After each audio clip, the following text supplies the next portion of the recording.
সাগরপথে Malaysia পাচারের উদ্দেশ্যে বিপুল সংখ্যক নারী ও শিশুকে টেকনাফের বাহারছড়ার পিনিসভাঙ্গা পাহাড়ি এলাকায় আটকে রাখা হয়েছে।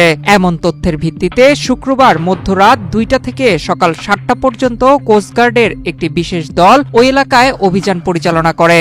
অভিযানে পাচারকারীদের গোপন আস্তানা থেকে নারী ও শিশুসহ মোট ৪৪ জনকে উদ্ধার করা হয়েছে।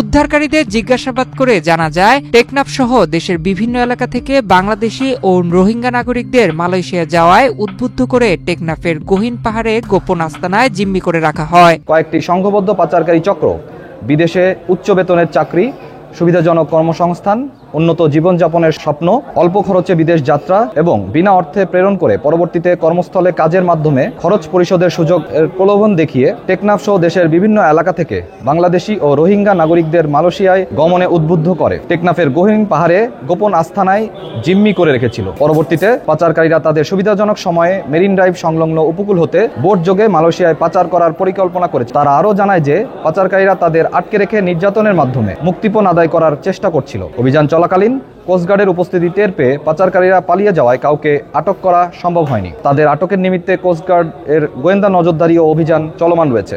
অভিযানের সময় কোস্টগার্ডের উপস্থিতি টের পেয়ে পাচারকারীরা পালিয়ে যায়, ফলে কাউকে আটক করা সম্ভব হয়নি। পাচারকারীদের শনাক্ত ও আটক করতে কোস্টগার্ডের গোয়েন্দা নজরদারি অব্যাহত রয়েছে এবং মানব পাচার রোধে বাংলাদেশ কোস্টগার্ড ভবিষ্যতেও এ ধরনের অভিযান অব্যাহত রাখবে। নয়ন বিশ্বাস, বাংলাদেশ প্রতিদিন।